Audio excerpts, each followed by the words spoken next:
Good morning, early birds. How are you? This is Dr. Annette Feravich. I didn't think I was going to be here today. I had one of those days yesterday where I was kind of phoning it in here, and I really needed to regroup. I did. Did you ever feel that way? Like you just really needed some time down?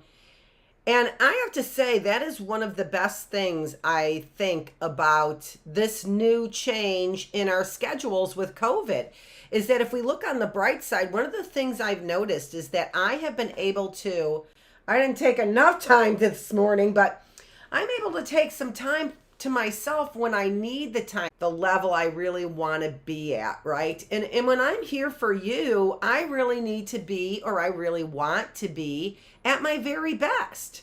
I don't know why I'm having trouble with my signal again. And those are the things that have been going on, that just like a lot of difficulties. But as I've said, it's not only just difficulties for me, it is difficulties for everybody. And so I want to show you a couple things. I want to show you how to keep trying to plug along, even when you really don't want to get up, and even when you really don't want to do things. Even if you decide, like I did, I decided last night I'm not going to come this morning, and I'm just going to put out there, Dr. Feravich is taking a day off, and great. If you're here, you're here. I've had low numbers, it looks like, but then people have been talking about the class all over. So things get really kind of, there's just so many ups and downs, right? But like I said, one of the nicest things that I think about all of this change is that if I want to, I really can just pay attention to what I need right now, right? Not what everybody else needs, but sometimes what I need. I always talk about how important it is to be paying attention to all the things out there. It's important to feed your soul and your mind, to get engaged. I always talk about that. And I always think that that's first. It's number one. Get out there. Get engaged. I think it's number one. But there's still a number two. And number two is right here. Number two, I don't want to be number one, right? Because I don't think the planet can work that way. I don't think that we can work that way when we put ourselves number one, right? Even when you think about a family, mothers put their kids or their husband number one. They do. We do.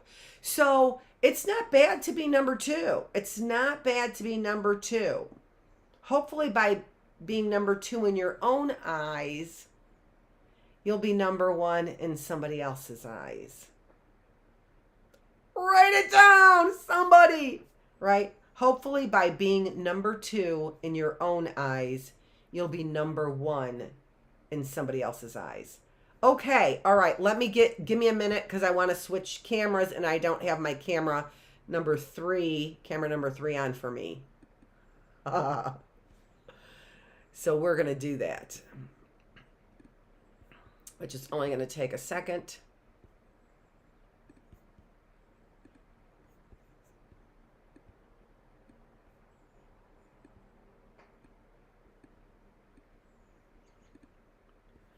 And here I am.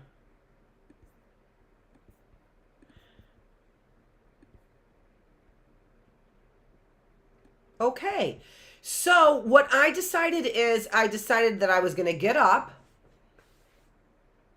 throw my hair back. Oh, it looks so much better in the mirror. It really does. It looks so acceptable in the mirror.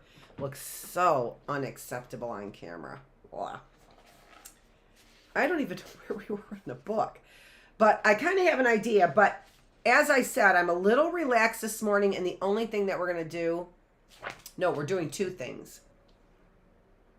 I put only the story of Old Glory up there, but we're going to also finish off. Don't think I forgot. I did not. It's one of the reasons why I'm here this morning is because I want to finish up the scientific method. That actually is the reason why I'm here. But also to finish up Old Glory, but to finish up the scientific method. Look at that. I had some new seeds there from, right? I have some new, and what is this? This is our fruit that protects the seed, right? That's where the seed is in the fruit. So here I have a piece of fruit. Or here, right? Remember our seeds here? So we're going to use the scientific method today. We're going to finish up talking about, I never get it. Oh, I do get it right though. It's not that I never get it right. I do get it right. Look at that. I just think that's so cool. I do. I hope you can see it pretty well the other way in that. There you go. It's Dr. Feravich to you, voice in your head. Okay. I saw you, and I liked seeing you yesterday. And I know it was you, but I don't understand. I just want to let you know. I think you know.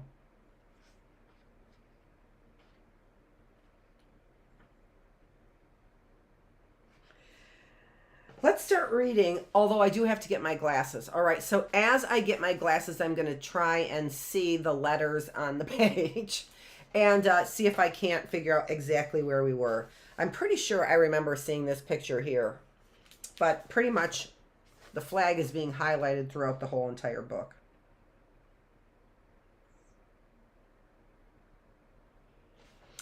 Yeah, and we already had the page on Betsy Ross as well, right? So let me go find my glasses, which are probably a little ways away. Would you like some music for this morning? Why not?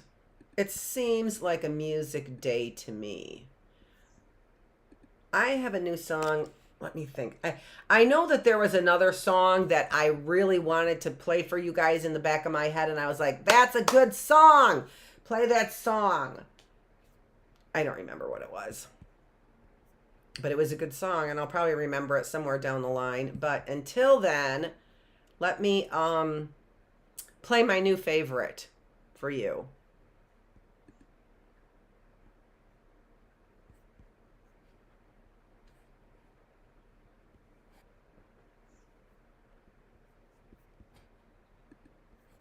So this song is by, did I play this song for you already? I think I probably did.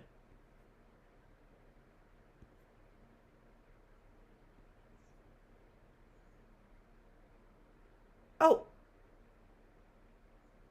I don't know if I played this one for you ever. This is Elle King, one of my favorite songs.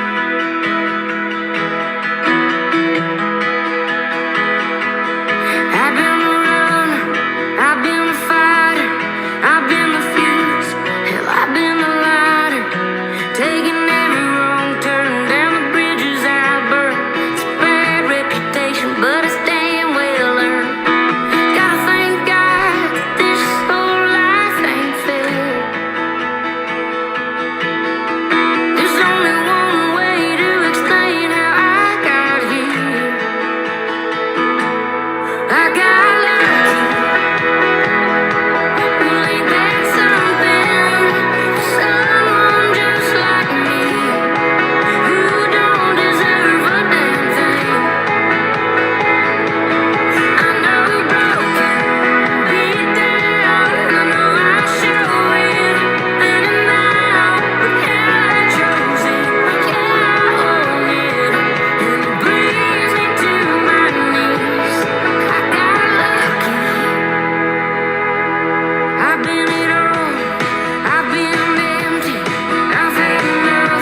Okay, I am back, and I also ran outside to get a couple things for you as well to help us talk a little bit about science. So, look at that. Isn't that beautiful? Look at the colors. Look at those colors. I just think it's so beautiful. And then this also has the seeds. I didn't notice this change last year, this color. So this is the plant with the seeds. I forgot what we called it. There we go. But I do actually have the name of it someplace. I also brought in some of my flowers from I think it's the Wegala bush, right? The red, or fuchsia. I think that's what it was called. So I brought those in as well, so we could take a little observation. Look at that. Isn't that beautiful? So we could take just a little observing and to continue with our science. I did finish it yesterday, right? I finished on day 50. I did finish our science, but it was a little jumbled. So I always like to go back, and going back and reviewing is always good. Diana Diffenderfer, is that you? I think it is. I think it is. I hope you're doing good for all of mankind. I hope that you are. I hope that we all are. That's what we're supposed to be doing, right? No matter our station in life, right? Which means no matter where we're at in life, no matter how old we are, no matter how young we are, no matter what color we are, no matter what gender we are, even if our genders are mixed up, what does it matter? What does it matter? What does it matter? What if our genders are mixed up here and not there? What if they're mixed up there and not here? Oh my gosh. We are special. We are special. So let's get going. Let's get going, right? Let's talk about our story of Old Glory. I say that because I think that there's a lot of confusing things going on right now. And I just think that if we see it as scary, it's going to be scary. If we see it as wondrous, it's going to be wondrous. That's just the way it is. That's just the way it is. Let's see here. I'm going to start here.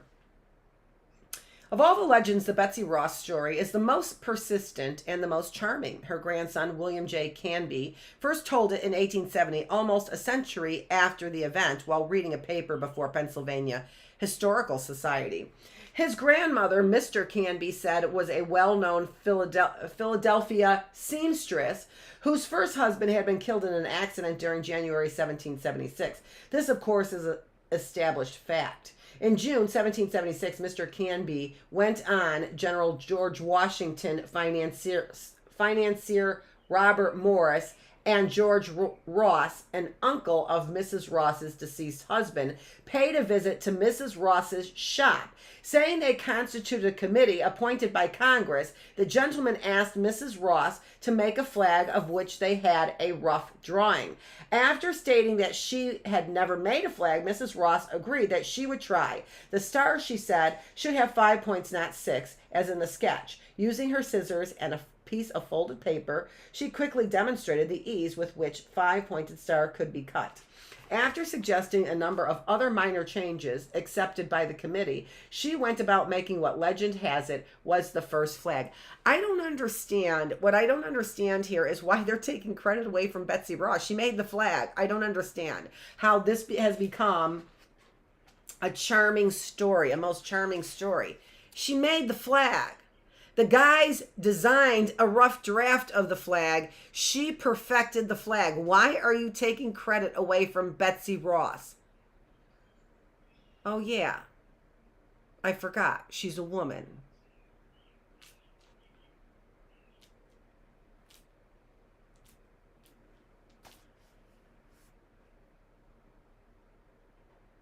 Mr. Canby's paper was never published and no longer exists. While General Washington was in Philadelphia from May 22nd to June 5th, 1776, the Declaration of Independence had not yet been proclaimed, and until the step had been taken, there was no reason to replace the Union flag with a new banner. Furthermore, there is a record of the committees appointed by the Continental Congress, their names, their function, and their membership. No committee on the flag existed. Well, I guess then we have no flag. No committee, no flag. Hello? We need a committee. No committee, no flag. An authority on the history of the flag has noted that in May 1777, Mrs. Ross was paid for making flags for Pennsylvania's Navy. It is entirely possible, he says, that this fact led later generations of her family to claim she made the first stars and stripes. Whatever, Betsy. Stop getting your 15 minutes of fame. We're taking it right from out from underneath you. Right from out from underneath you. Born in strife, its design uncertain, its legal status doubtful, the flag soon began forging a history and gaining an identity of its own.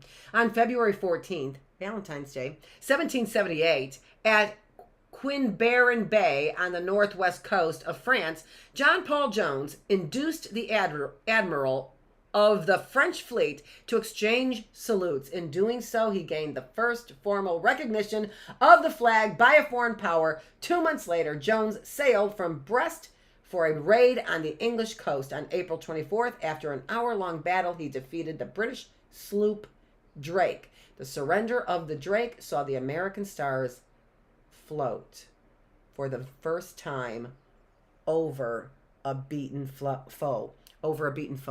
I don't even know I know this is early bird and it's hard for you to be like, oh, she's getting so tearful because I flew a flag on what did they call it?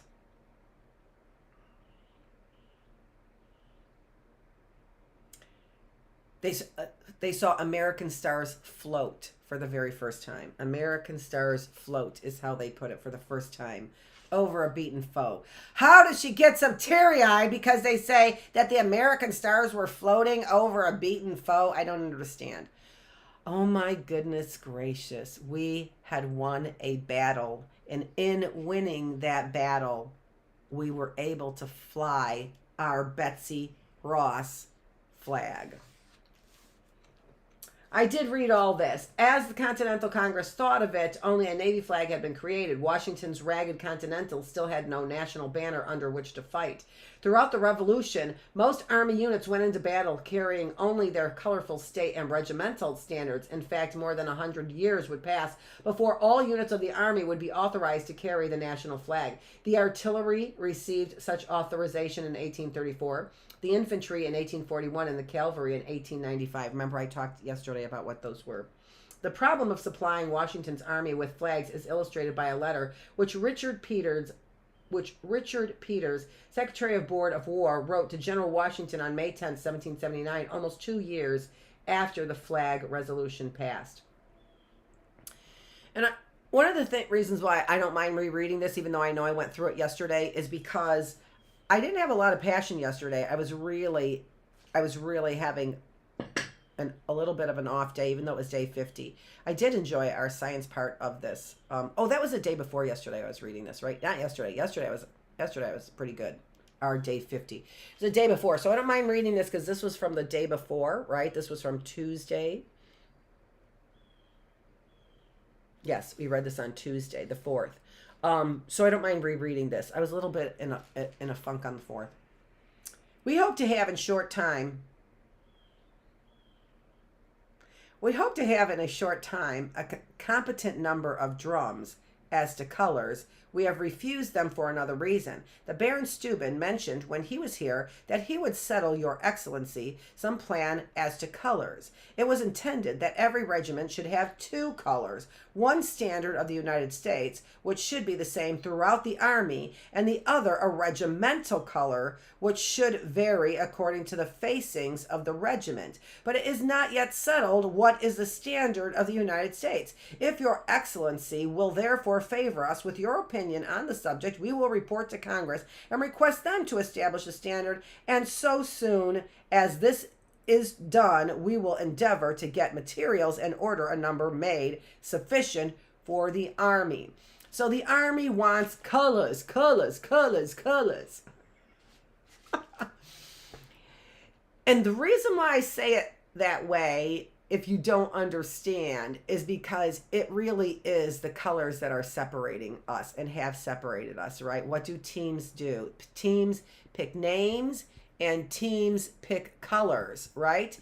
And so, and that distinguishes us. That makes us a nation. And then we have a nationalist attitude is what we do. We want our name to rise above. We want our colors to rise above. And when our name and our colors rise above, somebody falls below, right?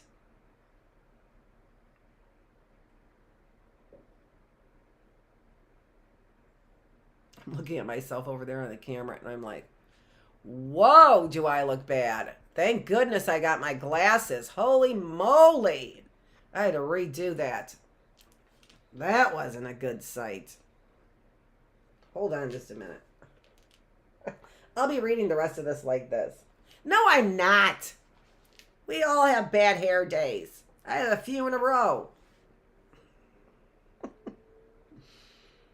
Finally, on March 1st, 1783, nearly a year and a half after. Now, what I wanted to say about this was, and then I sort of left off, I don't know if I left off right here or not, or right about here. That was because when I was reading this, I was like, what are you talking about? And that is the key here. That's the key. Wasn't that long and boring? Oh my gosh, were you just like, colors, what? Yes. All this trivial, trite, little arguing over something so silly. Well, it's not silly when you're in battle and you have won your first battle. I get it.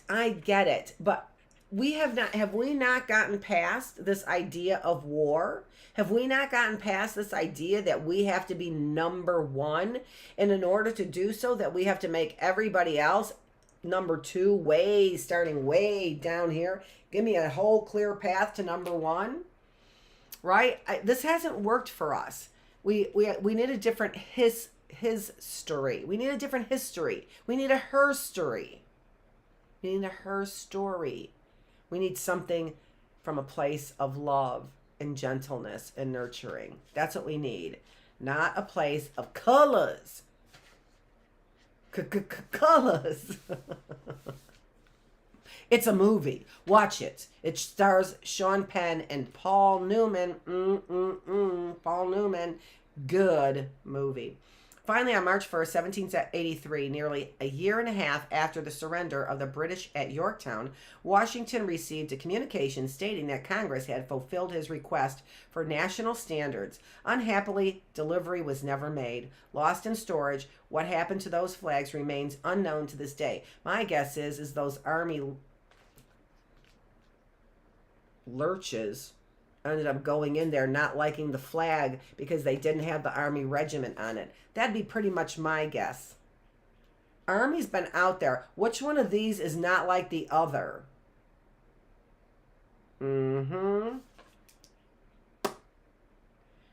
Which one of these is not like the other? Although I have to say, I really do. Our real army troops that are the real army troops, not the Black Rock, State Street, and Vanguard armies that are protecting their own. But that is for our bookless classroom. When I'm talking about this, early birds, I know I'm reading about our flag, but early birds, we have to know a little history as well. We want to know a little history. And I know some of you are young, and I know some of you are older. What I like to do is give you a little hook, a cute little hook though, a pretty little hook, and get you to want to learn something else, right? Although Congress did not provide the Army with flags, authorities think it likely that some regiments may have carried stars and stripes of their own making. Oh, really, Army? Did you really? You want to be separate? However, there is no historical proof of it. I have historical proof of it. Army attitude. The stars and stripes shown in the best known paintings of Revolutionary War scenes as those of John Trumbull are actually fancies on the part of the artists. So this picture, I'm actually literally going to go get it because I have a beautiful picture. This picture that John Trumbull is depicted here, shown, painting, is the painting that he did of George Washington crossing the Delaware when he was not retreating, but basically getting across the river, the Potomac River, or the Delaware, what am I saying? Potomac, Delaware River, to get across the Delaware River.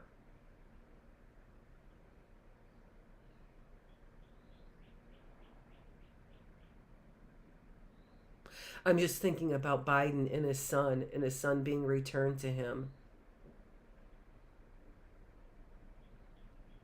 And that he's from Delaware. There are some thoughts I get as I'm saying things that come, in that I begin to relate things to, right? And I'm realizing that he's from Delaware, which I realized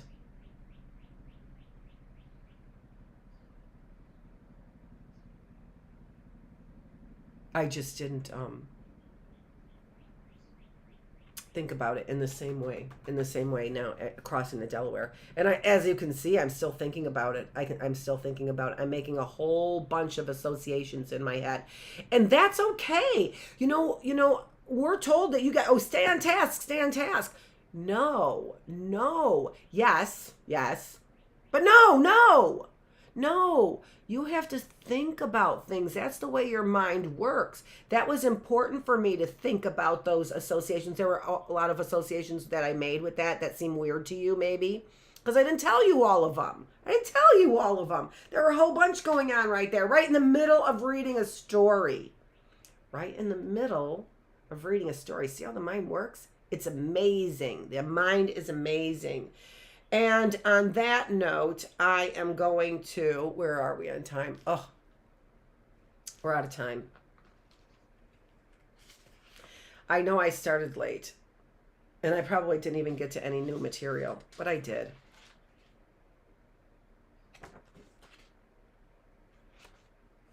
I am going to do my, all right, just read. No, I'm not going to just read. Stop ordering me around. I want to get that painting I told you. I'm going to go get that George Washington painting. I know exactly where it is. It's upstairs. I was reading it from the president's book. And this gives us an opportunity to play another song. Rock on.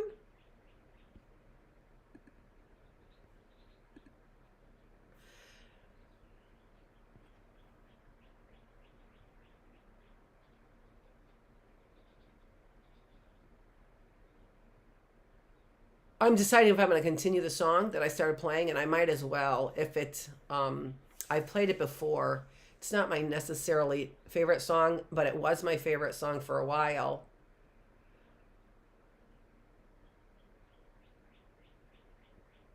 I'm going to play this one, my new favorite song, by Jason Aldean.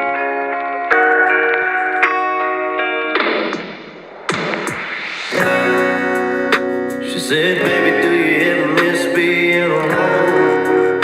I said, hell no, I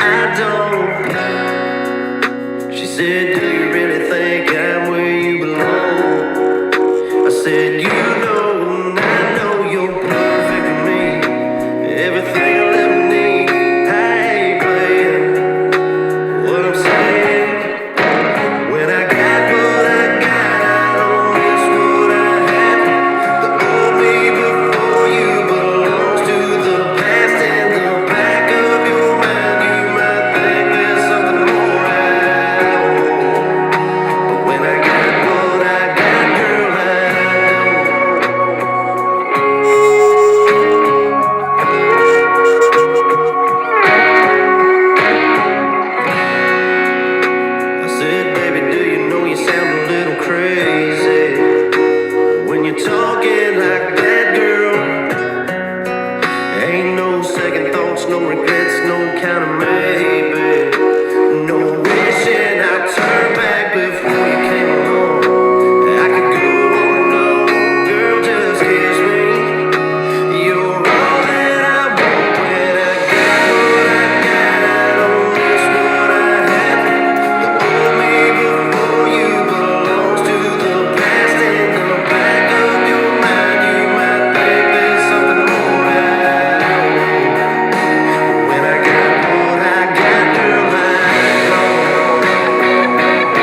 me before you belongs to the past. In the back of your mind, you might think there's something more out.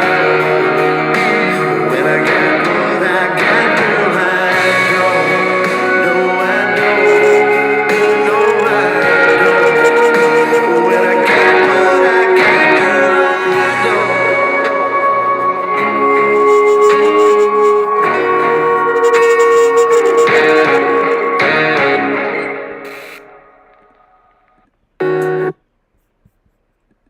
Oh, oh, ah.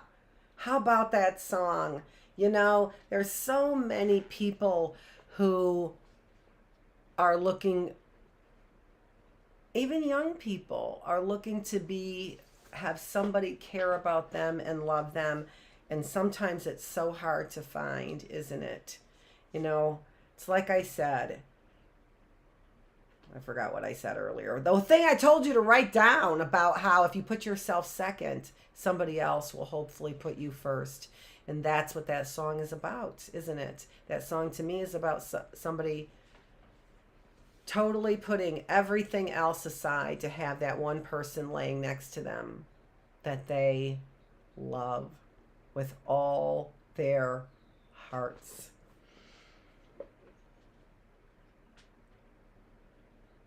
I'm so impressed by George Washington. I have been so impressed by him since I started really reading about him. So there in the story of Old Glory, you see John Trumbull painting this picture of George Washington crossing the Delaware.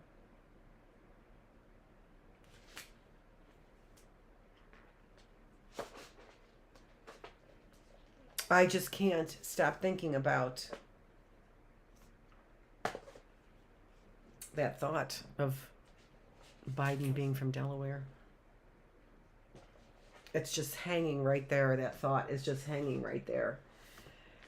I said I wanted to also, we have a few more pages in this book, but I'm going to keep reading. And if we run into the Bookless classroom, that's okay, because this is history as well. So that's what we're going to do. A number of stars and stripes said to have been carried by various regiments are still in existence, and although Congress had not yet provided the Army with flags, it is difficult to imagine that at Yorktown, where Cornwallis surrendered on October 19, 1781, there would not have been an American flag.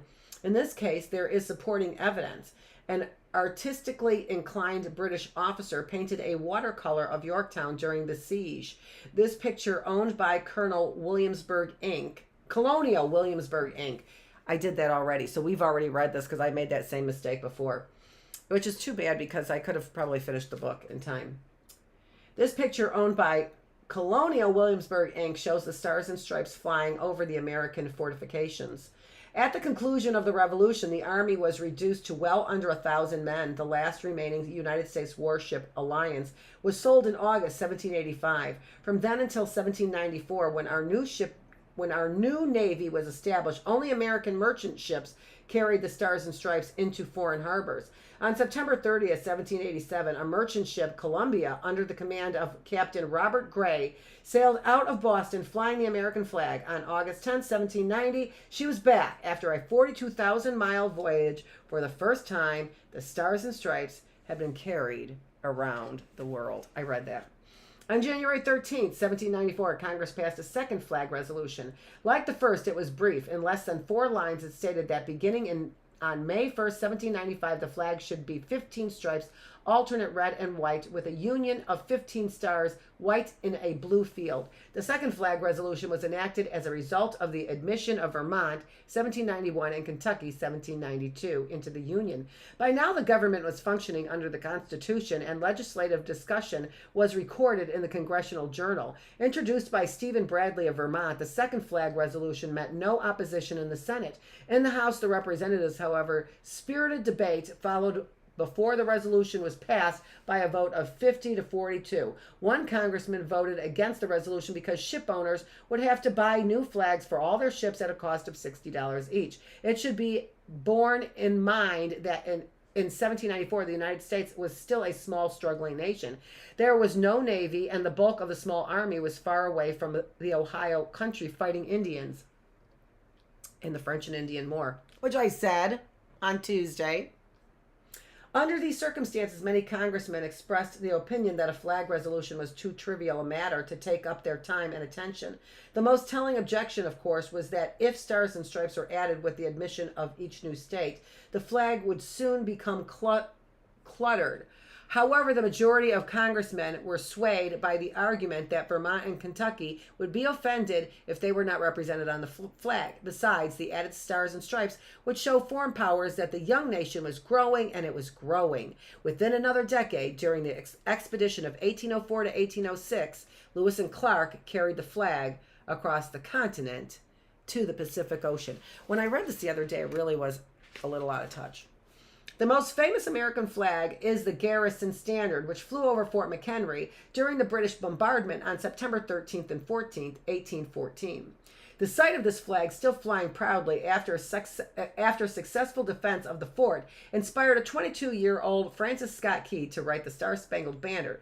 Key's poem, set to music, soon gained immense popularity, but it was not until March 3rd, 1931, that a simply worded congressional bill making the Star-Spangled Banner the national anthem was signed by President Herbert Hoover. The original Star-Spangled Banner was made by Mrs. Mary Pickersgill of Baltimore at a cost of $405.90. It is now on display in the United States National Museum, a Bureau of Smithsonian Institution. When this flag flew over Fort McHenry, it measured 30 by 40 feet. Today it is restored to 28 by 32 feet. That's why I was getting bored with this. Who cares about that? By 1817, 5 new states, Tennessee, Ohio, Louisiana, Indiana, and Mississippi, had been admitted to the Union. In order that they might have representation on the flag, a third flag resolution was enacted in April. This resolution, reenacted 24 times with the admission of a state or states into the Union, remains the basic flag legislation. Introduced by Representative Peter H. Wendover of New York, the resolutions mentioned that the stripes should be horizontal. Yeah, who cares? That's why I got bored with this and stopped reading it. Thank God I added the music. Let's go on. Finally, on August 3rd, 1949, Congress, by joint resolution, passed the National Flag Day bill designating June 14th of each year as Flag Day. The Pledge of Allegiance is another example of flag observance that was adopted by the people long before it was incorporated into law. In 1892, President Benjamin Harrison asked the schools of the nation to conduct patriotic exercises in connection with the 400th anniversary of Columbus's discovery of America. The original pledge, written by Francis Bellamy, was published the Youth's Companion, a widely read juvenile magazine on September 8th. It was then distributed in leaflet form on October 12th, 1892. Millions of school children all over the United States took the pledge. Today, the Pledge of Allegiance reads, "I pledge allegiance to the flag of the United States of America and to the republic for which it stands, one nation, under God, indivisible, with liberty and justice for all." Probably the first thing, maybe not the first thing, I memorized my alphabet and how to spell my name, but one of the first full passages that was ever memorized by children. Do children even memorize the Pledge of Allegiance anymore? Do we? I pledge allegiance. Why? It's difficult, isn't it? I pledge allegiance to a nation, to a flag. I pledge allegiance to a flag. That's what it says. I pledge allegiance to the flag of the United States of America and to the republic for which it stands, one nation, under God, indivisible, with liberty and justice for all.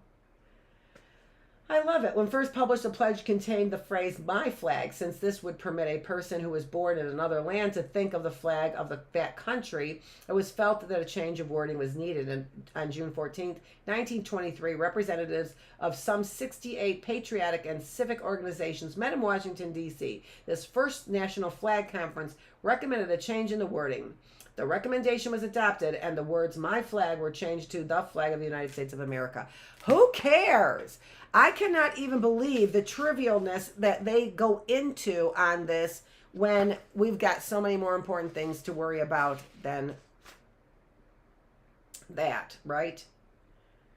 Albert I. Mayer is a professional writer, is the author of 7 novels and over 2,000 magazine articles and short stories, a former mayor of Seaside Park, New Jersey. His most recent novel, Follow the River, dealing with the settlement of the Ohio country during the period of the Harmer and St. Clair campaigns, 1790 to 1791. Mr. Mayer recently served 2 terms as president of New Jersey County Library Commissioners Association. All right, so I wanted to read about the author a little bit.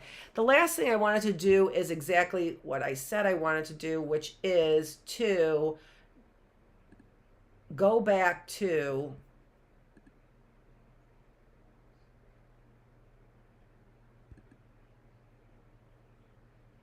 that's what I wanted. It's not there. Our scientific method. So, and then I will move into at 9:15, I'll go into the Bookless classroom and we'll continue reading the story. It's going to be a real easy classroom day today, but I'm going to get myself on track because I'm just doing a little bit of me time. I rarely say that. I think that we're supposed to be doing other time 24/7, but that's not true because we have to sleep in there, and that's me time, isn't it? Sleep is me time. Absolutely. Okay, so there we have the scientific method. Now, we can memorize this. I don't even have it memorized. Honestly, I have to read this every single time to see how this person decided to present it. And I picked this one not because it matches my memorized scientific method. I picked it because it's pretty. I picked it because it looks nice. It's colorful, right? And so that will help you remember these things I want you to remember. I'm watching the fly around over here, because I leave the door open when Lucy's outside with me. So make the scientific method common sense for you, okay? You want it to be common sense. The very first thing, if I'm a scientist, that I have to do is I have to observe. I have to observe. And one of the things that I observed, if you remember, was I went outside and I was observing this flower. And observing this flower, I noticed that these things inside there were different sizes.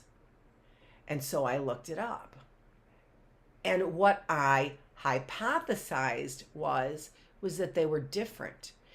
They were different sizes. I wasn't sure, actually. That's what I first hypothesized, and I wasn't sure. I knew that they were different sizes, and so what I did was I went to every flower to see if that was the same case in every flower. So I did more observations of the flowers, and I found out, now I don't have the flowers, they're not blooming any longer, right? They'll bloom again a little bit later on, but right now they're not blooming, and that was the reason why I couldn't get you some good flowers that you can see them inside is good. But this one you can kind of see here. The larger, whatever, I'm going to call it what its name, right there, right? I can't see it and point to it at the same time. I can't see it on the screen and point to it at the same time. Here, let's take this off. That might help as well. So you can see inside that there is a larger thing here and smaller ones on this side over here, right? Smaller ones there. And I'm calling and I'm saying things in them there because then I looked it up. I hypothesized that they might be different. And so I looked it up and I did find out that one was the stamen and the other one was the filament. I don't think I've got the full picture there. Oops.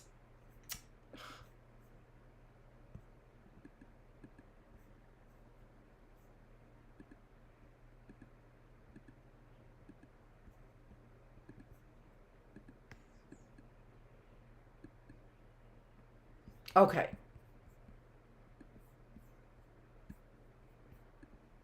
So there's the plant that I'm showing you, and there are all the flowers that I'm showing you.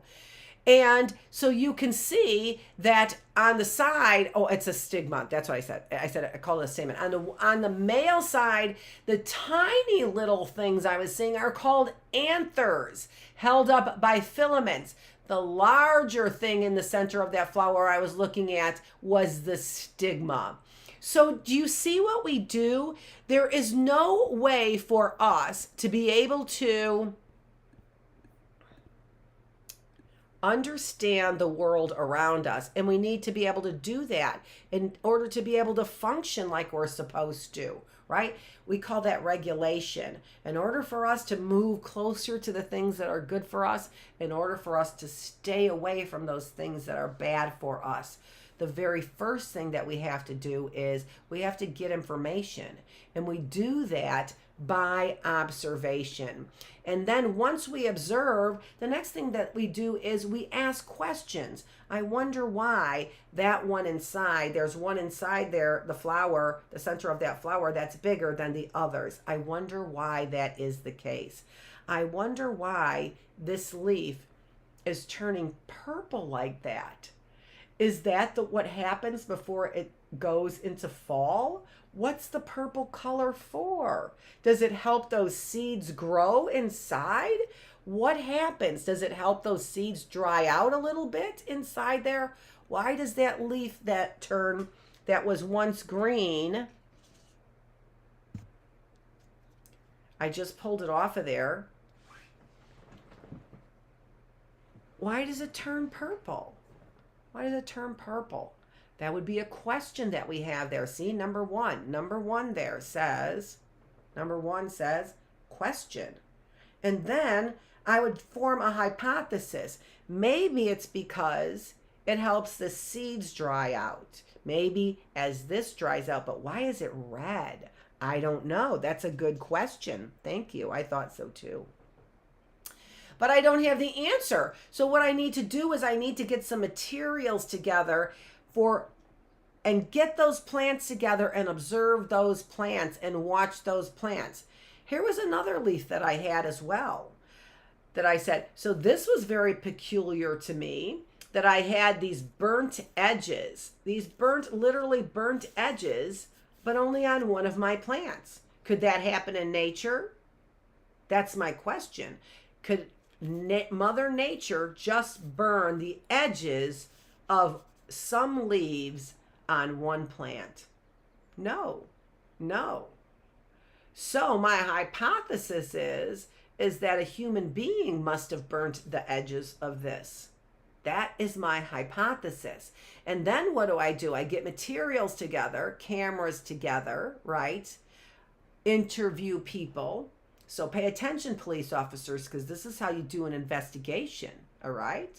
So Milford police officers, sheriff's department, where Newsom was in charge, all corruption there. Yeah, interesting how his card turned up. All of a sudden, right in the middle of all of my things, his card turned up. His old card turns up in the middle of all of my things. He didn't die, did he? We all know it. We all know what happens to them. They get to transform into somebody else. What a shame on you.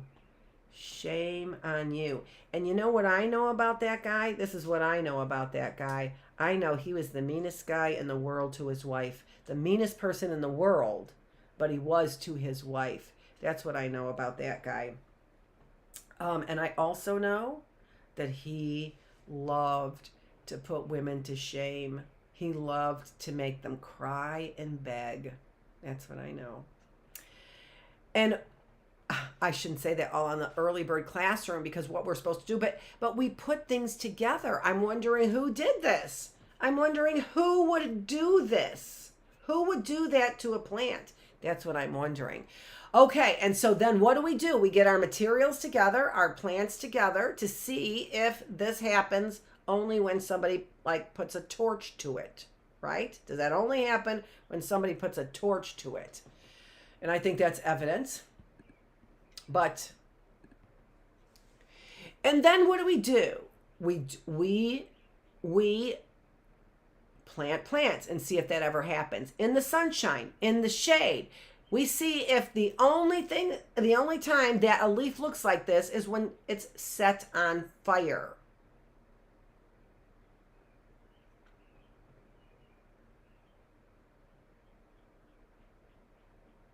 I'm still thinking about who did that.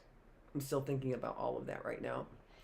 We write down our results, plant number 1, plant number 2, plant number 3, and we draw our conclusions. The only way, because I put these plants under all kinds of stresses, the only way that this kind of thing occurs is when a person purposefully sets fire to a plant.